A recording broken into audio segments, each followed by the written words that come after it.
Hi, welcome to our summertime edition of Best Friends.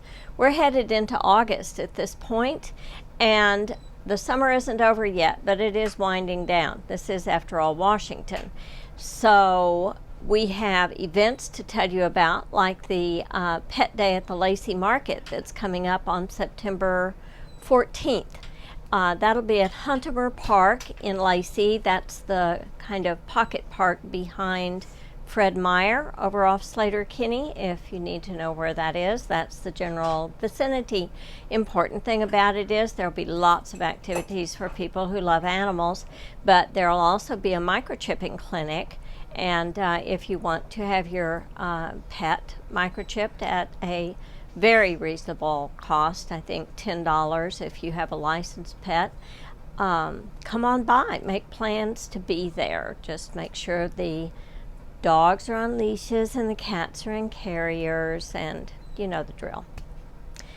And the shelter is at its probably highest census of the year. It fluctuates from month to month here, and it's a reflection of the animals in the community and what they're doing. But right now we have 60 cats, no, just kittens in the shelter. And generally speaking, I think we have upwards of 185, 186 animals under shelter care right now. And a number of them aren't cats or dogs. A lot of them are birds right now. If you know anything about diamond doves, I have 2 pair, 4 of them, and they are adorable creatures if you're interested in doves, and some people really are very interested in doves. And then I also have a lovely canary. You know, if you go to a pet store, these little guys cost about $125. This is a male. He does sing, but I have a mirror in there for him, so he's not going to sing as much right now, but he's happier because he's not lonely. They're not that difficult to keep. They are beautiful, and they're very responsive. You can see that he's very curious about what I'm saying, and he's just a lovely guy. This cage is not large enough for him, although I don't think he's having much of a problem with it. It's just not what I would keep him in for a long period of time. And anyway, he makes a very interesting, attractive pet. I prefer seeing birds in pairs because I think socially it's more important for the bird. But canaries have traditionally been kept alone. That doesn't necessarily mean that it's the kind thing to do. These are 2 budgies. They are a pair. They get along quite well, so I would really prefer that they go together. You can tell which one is the male budgie because he has the blue, that's called nares, and the female has a pink one, which I think is very role-ish of them. I don't know why they do that, but I don't think that they got the memo about blue is for boys and pink is for girls. It's just the way budgies are. So these 2 are, at this point, not very happy with me, but they are very comfortable with each other. See how he's breathing? He's a little bit stressed right now. I know, being on camera is just hard for some folks, even when you're a beautiful green color. So these 2 are also available for adoption. The cage that they're in is not a bad size. I always feel like larger is better, but it's not too bad. These guys have been on a seed diet all their life. I have not transitioned them off of it because that's also rather stressful, and we have to get past that. But if they went into a new home, of course, it would be a good idea. One thing that I did not mention is that we only place birds in non-smoking households because cigarette smoke is lethal for birds. It would be like you having 7 pairs of lungs to absorb the toxins instead of the one. So not at all good for these little guys. These two have, excuse my arm here. These two have been with us since they were born. They're two adorable little females that have an unusually flat face, almost like a Persian. And you know the videos about Grumpy Cat? Well, this one looks like she's probably carrying the weight of world peace on her little kitten shoulders. She seems so very serious. And her sister, who is, as you can see, a Duluth Calico, beautiful kitten, is a little more playful. Both of these are really little rapscallions. They're they play hard enough to break their toys. And both of them have the funny little tails that are have crooks and bends in them, and like they have some Manx in their genetics, but very, very cute and very playful. Good choice. Even if you have an active family, kittens like this fit in very well. These guys are very confident. They're ready to take on the world, and I don't think they're going to give quarter. They're going to take over the household. These are two males that are just slightly older kittens. I love the expression on their face when they find themselves plunked inside this little kitty bowl. They're like, what is going on? Really? We have a cute little tuxedo here and a brown tabby bicolor. He has really pretty broad stripes and very, very cute. Also very cuddly. These two are also very rough players. Both of these are males. They had a toy that was donated that we gave them thinking that we were doing a good thing, but you can see what's left of it. They've pretty much taken care of that. They had a really good time doing it. So definitely playful. These will be cats that play beautifully inside, and probably you would want to keep them there until they're a year old or so before they go exploring outside, if you plan to allow them to be outdoors at all. As we've said in many past episodes, being outdoors is really dangerous for a cat.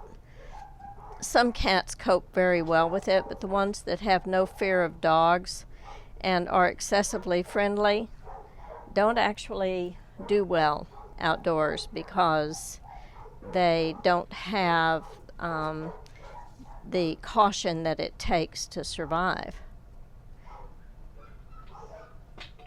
And then, of course, you also have the problems with them climbing up trees and such, and then not being able to get them down. Every year we go through that. We spend a great deal of money getting cats out of trees. Because, no, they don't come down on their own. often. This little guy is an older kitten, maybe 4 months. Important to note that this little one cannot process grain. And so his cat food has to be grain-free. Actually, cats are what we call obligate carnivores, which means they really don't have a choice in the matter of what they eat. Their bodies are set up so that they must eat meat. You can substitute to some degree by making it fish or eggs or something of that sort, but they are not vegetarians. And grain is not exactly a vegetable, but it certainly isn't meat. And they really can't get protein from it like some animals can. You pretty much have to have more than one stomach before that works well for you. Anyway, there are some cats that are very sensitive to grain, and this entire litter was that way. Their hair falls out and some other icky things happen. It's just not good. So if you are interested in adopting this absolutely incredible little guy, then you would want to know that he needs to be on a grain-free diet. That's not hard to do. Really, there are many, many cat foods, including a variety or two sold by Costco, that are now grain-free. My own cats haven't eaten anything with grain in it for years, but this is just necessary for this particular cat. And there are some of the cat foods that are sold in grocery stores that have a lesser level of content in them, and you do need to read the labels. And some cats can get away with it without any ill effect that you can see, but generally speaking, to be perfectly healthy and happy, cats shouldn't eat much of it. I mean, when was the last time you saw a cat munching a corn on the cob? That just doesn't happen. They eat the mice that eat the corn. That works. This kitten, we're doing an awful lot of black and white today. Have you noticed this generic brand? Well, this generic brand is a medium hair little female. She was found behind Walmart. She had a buddy at the time and about 500 hitchhikers in the form of fleas and ear mites. But she is definitely through with all of that now, and she is an absolutely beautiful kitten. Her little friend that came in with her brother or sister, have already been adopted, and she now needs a home. She is a little troublemaker that is going to keep you laughing. Just absolutely precious. This sweetheart, Calico, is one of our moms. Her babies have been weaned and placed, and she has now been spayed. She's ready for a home of her own. She is such a wonderful girl. She purrs, and she's so sweet and gentle. She is a little bit less secure. I think she's been through an awful lot, and today is her first day up in adoption, too.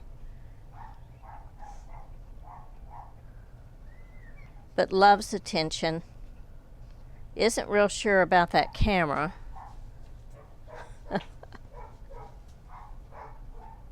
Here. This is Molly. You know, we were talking about corn and diets. Actually, I think Molly will eat anything as long as it sits still long enough. And she might chase it down if it doesn't. Molly is a very sturdy cat, as you can see. She is a cat that needs to be indoor only. which normally signals that she is declawed. I expect that she is. Why, yes, she is. And so that's an important factor. She does like catnip. She's also rather picky about her litter pan. It isn't that she does not use it. She does use her litter pan, but she prefers that it be turned in a certain way. So you have to kind of be aware of those things. When you have a very large cat, sometimes they are a little picky about their litter pan venue, shall we say, and need to have one that is extra spacious and oriented in the way that they like it. Because, after all, it's a very personal thing for a cat. This is Grayson. Grayson typically lives in our volunteer coordinator's office. We're looking for a permanent home for him. He is a sweet guy, very social. He has in the past not gotten along well with dogs. Not that he will run from them, but he will approach them and smack them in the face. So, however, at this point, he's been with us for quite a while, and he is now getting along pretty well with all the shelter dogs, allowing them in and out of his territory. So, if you adopt him, probably you would expect a fairly long adjustment period, and then it might be fine to introduce a dog or two. He does have to be indoor only. But generally speaking, he's a great guy. Now, he does take a daily antidepressant, but he has responded very well. And it isn't a particularly expensive pharmaceutical, so we think it's worth it. He's not bad to pill either. Stick with us. We're going to go to the adoption garden and visit with some very fun canine companions. This is Lulu. She's 3 years old. She is, as you probably have already figured out, a poodle. A very tiny poodle who actually needs to gain weight. She is exceedingly active, so she kind of burns weight off. And since she's very, very small, it's easy to do even in a small space. This is an adorable dog. We just had a dental done for her, so she has finished her antibiotics that were associated with the dental, and her teeth are beautiful and clean now. She did have a few pulled. This is not an unusual situation for very small dogs, pocket dogs, as it were. She is probably subject to the same thing that happens with a lot of little dogs, and that is that people feed them a lot of table food because they're always at your feet and always begging, and it's an easy thing to do. If you're good with going to the vet and spending a great deal of money on dental pills, I guess it's fine. It's not all that great for the dog, but this little one is going to fit into a family beautifully. She probably could handle even an active family.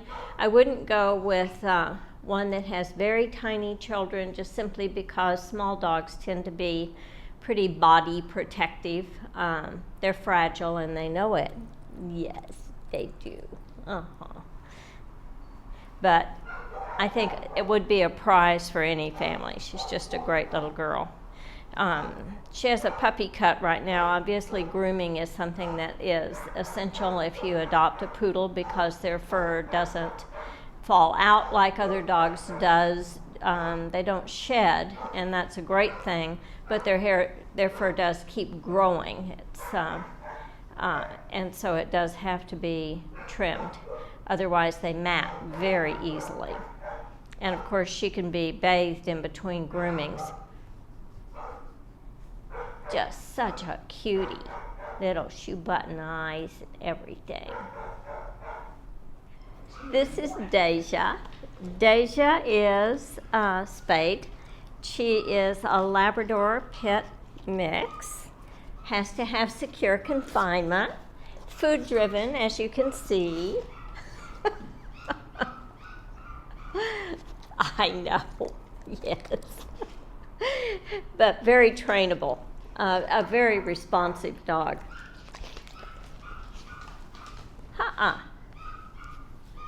Deja, sit. That's my good girl. What a good sit. I want to mention something to you about the sit command. It's a lovely thing to teach a dog because there are hundreds of things that dogs can do. Chase people, chase bicycles. But they can't do it while they're sitting. Jump out of cars unannounced, all of those things, but they can't do it when they're sitting. So if you teach your dog, sit, yeah, so that they do it reliably, you're almost at the threshold of socially acceptable dog. You are a sweet girl. Again, when I say secure confinement, I mean but as much to confine the dog as to protect anyone who may be passing by. So it's a very important part. And of course, we will go out and inspect the premises before we place her, because we're not doing this to stay in business. We want her to have a really good home. Good girl. Good girl. You met Lulu. This is Lola. We're very into L names today. That really is her name, though. She came to us because she wasn't housebroken. She's a dachshund, and she's under a year old. I know dachshunds that never housebreak, but most of the ones I know that are reliably housebroken are over a year old. They do learn. It just takes a while and a very stress-free environment. You can't approach a dachshund's potty training emotionally. It just doesn't work. I think Lola is absolutely adorable. She is an exposed nerve with hair, short hair. So lots of energy here. And it's definitely something that an owner would have to pay attention to. You can't ignore this dog's need for speed. They're just not going to let you.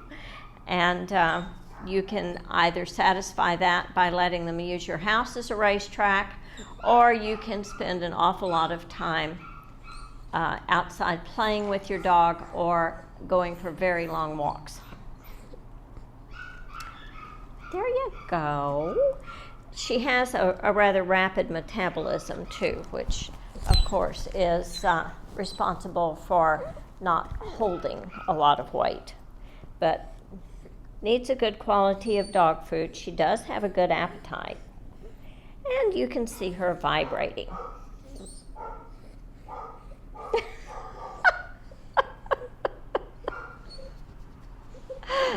Oh, goodness. This is a kind of dog that I would never in a million years have because I'm too high energy myself, but wow, I sure can appreciate them from afar. This would be a terrific adoption as long as you know what you're getting into. This is Luna. Luna is a Shar-Pei. She came to us with a rather serious case of entropion, which means that her eyelids had turned inward and the hairs were a constant irritation to her eyes. So she had surgery, and she has come through it beautifully. Are you slipping there, honey bun? Oh, dear. Okay. Well, you'll have to get back up to get those. I know. Yes, I know. You're working on it. Yeah. Luna comes with all of the kinds of things that Shar-Peis normally come with. I think we do require secure confinement, and probably it wouldn't be a good idea to have other female dogs. But at the same time, she does offer all of the good things about Shar-Peis, and she is a very attractive dog. Pretty easy care at this point. She does need training, but she is also very food motivated and very bright, so that's not that big a thing.